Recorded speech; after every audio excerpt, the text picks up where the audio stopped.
Bunga yang berbeza-beza gigih orang kata Fatah boleh jenguk Amirah Osman. Kemudian hantar pula mak. So benda tu macam mengesahkan lagi keseriusan tu. Macam nak jawab? Bahaya salah jawab ni kan jadi headline. Rakan sekerja. Betul lah. Rakan sekerja. Rakan sekerja. Rakan sekerja. Rakan sekerja. Rakan sekerja hantar bunga hari-hari. Mana ada hari-hari, 2 hari je. Oh 2 hari. Sebab dia masuk saya 2 hari. So 2 hari. Lepas tu hari ketiga hantar mak terus. Tak sebab mak. Sebab tu ibu saya tak sempat lagi nak melawat kan. Ibu saya kata nak melawat. Lepas tu dah gagap kan jawab kan. Lepas tu hari tu kebetulan saya pergi somewhere dengan ibu saya. Cakap bulan lepas ni tak ada apa kita pergi melawat. Terus bawa. Lepas tu orang kata hari ketiga tak hantar bunga, hantar mak pula kan. Tapi sebenarnya memang mak saya kata hari tu dia nak melawat hari yang hari ketiga. Atau kalau rakan sekerja yang lain mak bukan melawat. Saya tak pasti lah kalau rakan sekerja lain kan. Tapi saya saya pun macam tu lah. Macam tu lah jawab nampak tu lah. Tapi selesa itu Tapi lah sebab sebagai kita rakan sekerja lah. tak, sebab family saya dengan family kita dah kenal. Mak saya pun dah kenal kan.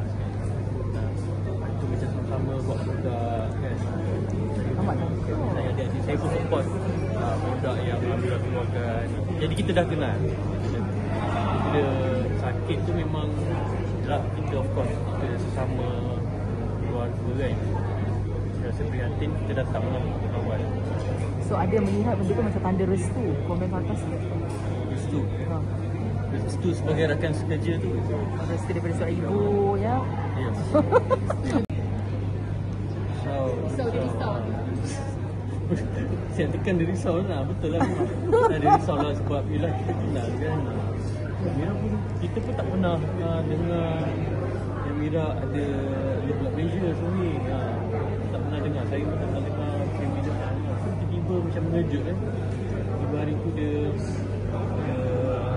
macam malam tu rasanya dia sakit perut. Warded. Jadi kita check low blood pressure. Dia tak boleh keluar. Dia tu macam mengejut. Dan macam kita satu family macam biasa lah. Fatah muda mesti dari jenis-jenis bunga. Depan-depan.